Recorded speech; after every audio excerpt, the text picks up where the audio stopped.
শুভেচ্ছা। দেশের সংবাদে স্বাগত জানাচ্ছি সুমাইয়া সাজ্জাদ। শুরুতেই সংবাদ শিরোনাম।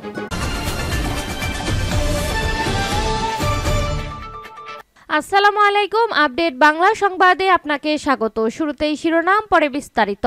হাসিনাকে ফুল স্টপ করতে ভারতকে বার্তা দিবে সরকার। এদিকে তিস্তা চুক্তি ও পানির হিস্সা আদায়ে ভারতের সঙ্গে মাথা উঁচু করে কথা বলবে বাংলাদেশ। এছাড়া ডেভিল হান্ট অভিযানে সারা দেশে 1308 জন গ্রেপ্তার। আরো থাকছে, ভারত বাংলাদেশের সাহায্য ছাড়া চলতে পারবে না বলল ত্রিপুরার মুখ্যমন্ত্রী। এবং সর্বশেষ জানিয়ে দেব, অরাজকতায় জ্বলছে বাংলাদেশ, ডেভিল হান্টে প্রচুর গ্রেপ্তার, এখন কি পরিস্থিতি। শিরোনাম শুনছিলেন, এবার বিস্তারিত। হাসিনাকে ফুল স্টপ করতে ভারতকে বার্তা দেবে সরকার। সম্প্রতি ভারতে পালিয়ে যাওয়া সাবেক প্রধানমন্ত্রী শেখ হাসিনা বিভিন্ন প্ল্যাটফর্ম ব্যবহার করে বক্তব্য দিচ্ছেন। গত 5 ফেব্রুয়ারি নিষিদ্ধ ঘোষিত ছাত্রলীগ ও আওয়ামী লীগের ফেসবুক পেজের মাধ্যমে কথা বলেন তিনি। এই নিয়ে দেশে নতুন করে তৈরি হয় উত্তেজনা।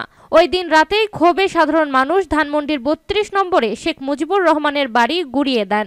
এছাড়া তার এই বক্তব্যের পর ঢাকা ও দিল্লিতে বাংলাদেশ ভারতের দূতকে পাল্টা তলবের মুখে পড়তে হয়েছে। এমন পরিস্থিতিতেই আগামী সপ্তাহে ওমানের রাজধানী মস্কোতে অন্তর্বর্তী সরকারের পররাষ্ট্র উপদেষ্টা তৌহিদ হোসেন ভারতের পররাষ্ট্রমন্ত্রী এস জয়শঙ্করের সঙ্গে বৈঠকে বসতে যাচ্ছেন।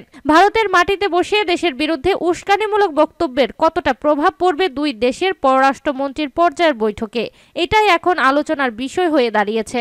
কূটনৈতিক সূত্রগুলো জানিয়েছে, আগামী 16 ও 17 ফেব্রুয়ারি ওমানের মস্কাটে ইন্ডিয়ান ওশেন কনফারেন্স হবে। সেখানে পররাষ্ট্র উপদেষ্টা ও ভারতের পররাষ্ট্রমন্ত্রী যোগ দেবেন। কনফারেন্সের ফাঁকে দুজন বৈঠকে বসবেন। উভয় পক্ষ ওই বৈঠকের বিষয়ে সম্মত হয়েছে। জানা গেছে, এস জয়শঙ্করকে শেখ হাসিনাকে ফুল স্টপ করানোর বার্তা দেবে পররাষ্ট্র উপদেষ্টা তৌহিদ হোসেন, যাতে ভারতের মাটিতে বসে তিনি এমন মন্তব্য না দেন যাতে দেশ অস্থিতিশীল হয়।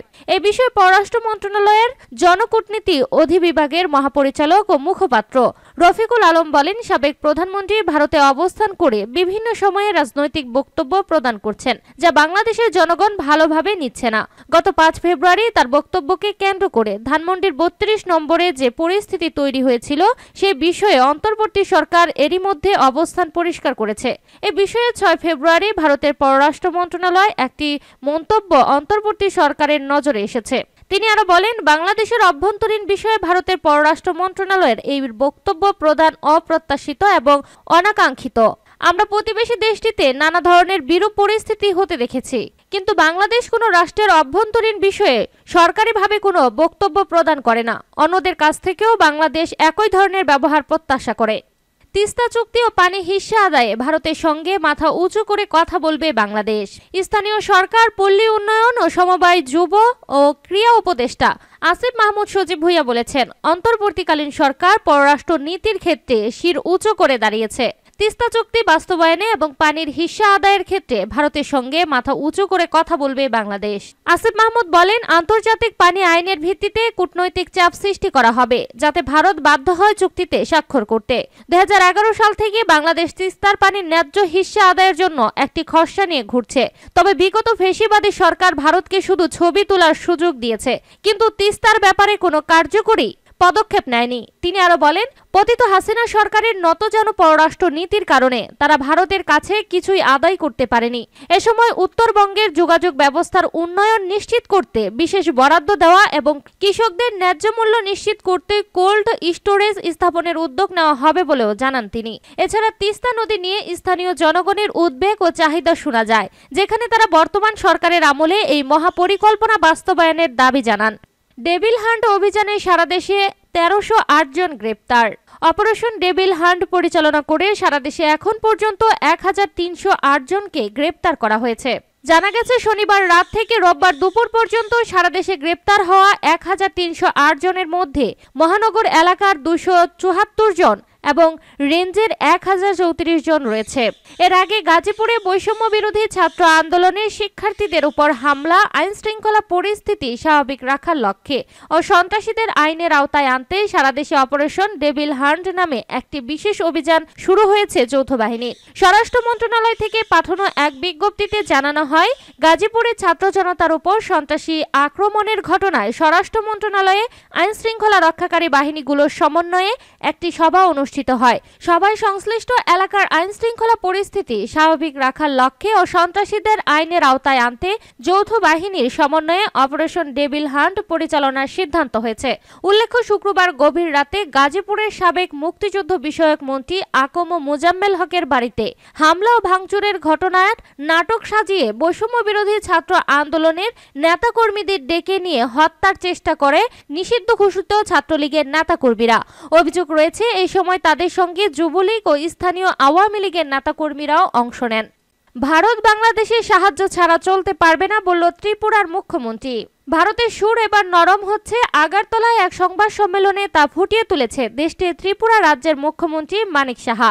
এর আগে অবশ্য হিন্দুত্ববাদী সংগঠন হিন্দু সংঘর্ষ সমিতি ত্রিপুরার আগরতলায় বাংলাদেশ সহকারী হাই কমিশনের ভিসা ও কনসুলার প্রাঙ্গণে ঢুকে হামলা চালায়। ওই সময় তারা বাংলাদেশের জাতীয় পতাকাও অবমাননা করে। এই হামলায় তাৎক্ষণিক কোনো ব্যবস্থা নিতে দেখা যায়নি রাজ্য সরকারকে।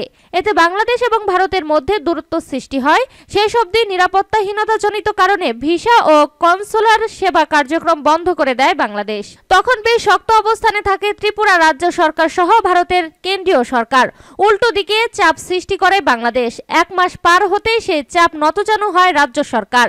এমনটাই আভাস পাওয়া যায় ভারতের ত্রিপুরা রাজ্যের মুখ্যমন্ত্রী ডক্টর মানিক সাহার কণ্ঠে। ইন্ডিয়ান এক্সপ্রেস জানায়, শনিবার 8 ফেব্রুয়ারি আগরতলায় এক সংবাদ সম্মেলনে মুখ্যমন্ত্রী মানিক সাহা বলেছেন, ভারত ও বাংলাদেশ কেউ কারো সাহায্য ছাড়া চলতে পারবে না। আমরা ইতিমধ্যে বিশেষ অর্থনৈতিক অঞ্চল গঠন করেছি এবং মৈত্রী সেতু নির্মাণ সম্পূর্ণ হয়েছে উল্লেখ করে তিনি বলেন, আগরতলা ও বাংলাদেশের আখাউড়ার মধ্যে রেল যোগাযোগও স্থাপিত হয়েছে। তিনি জানান, সবকিছুর প্রস্তুত, তবে সাম্প্রতিক কিছু সমস্যার কারণে কার্যক্রম শুরু করা যায়নি। আমি নিশ্চিত পরিস্থিতি স্বাভাবিক হলে এইসব প্রকল্প কার্যকর হবে, কারণ বাংলাদেশ ও ভারতের সহায়তা ছাড়া চলতে পারবে না। ত্রিপুরার মুখ্যমন্ত্রী জানান, বাংলাদেশ ও ত্রিপুরার মধ্যে সংযোগ স্থাপনকারী বেশ কিছু প্রকল্প বর্তমানে স্থগিত রয়েছে।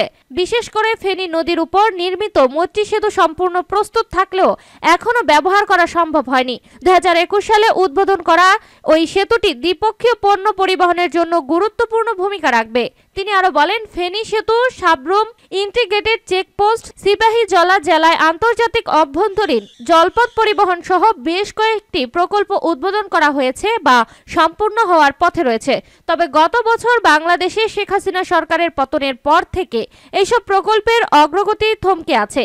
আমরা আশা করছি শীঘ্রই পরিস্থিতি স্বাভাবিক হবে এবং প্রকল্পগুলো কার্যকর করা যাবে।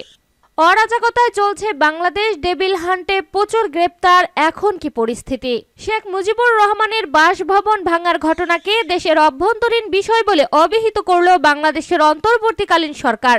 রবিবার অন্তর্বর্তীকালীন সরকার বলেছে যে এই ঘটনায় ভারতের মন্তব্য অপ্রত্যাশিত এবং অনুপযুক্ত।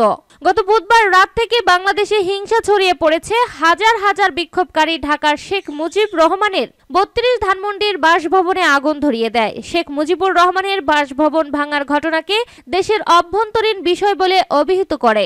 শনিবার অন্তর্বর্তীকালীন সরকার বলেছে যে এই ঘটনায় ভারতের মন্তব্য অপ্রত্যাশিত এবং অনুপযুক্ত। বুধবার রাত থেকে বাংলাদেশে হিংসা ছড়িয়ে পড়েছে। বিদেশ মন্ত্রকের মুখপাত্র রণধীর জয়সওয়াল বলেছিলেন, এটা দুঃখজনক যে 5 ফেব্রুয়ারি শেখ মুজিবুর রহমানের ঐতিহাসিক বাসভবন ধ্বংস করা হয়েছিল।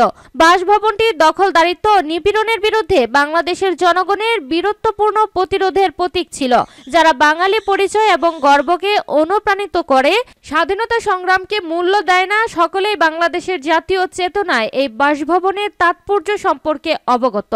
বাংলাদেশ বিদেশ মন্ত্রকের মুখপাত্র মোহাম্মদ রফিকুল আলম বলেছে যে এই বিষয়ে 6 ফেব্রুয়ারি 2025 তারিখে জারি করা ভারতের বিদেশ মন্ত্রকের বিবৃতি অন্তর্বর্তীকালীন সরকারের নজরে এসেছে। বাংলাদেশের অভ্যন্তরীণ বিষয় নিয়ে ভারতের বিদেশ মন্ত্রকের এই ধরনের মন্তব্য অনুপযুক্ত। তিনি বলেন, বাংলাদেশ কোনো রাষ্ট্রের অভ্যন্তরীণ বিষয়ে অনানুষ্ঠানিকভাবে মন্তব্য করে না এবং অন্যান্য দেশের কাছ থেকেও এরকম আচরণ আশা করে।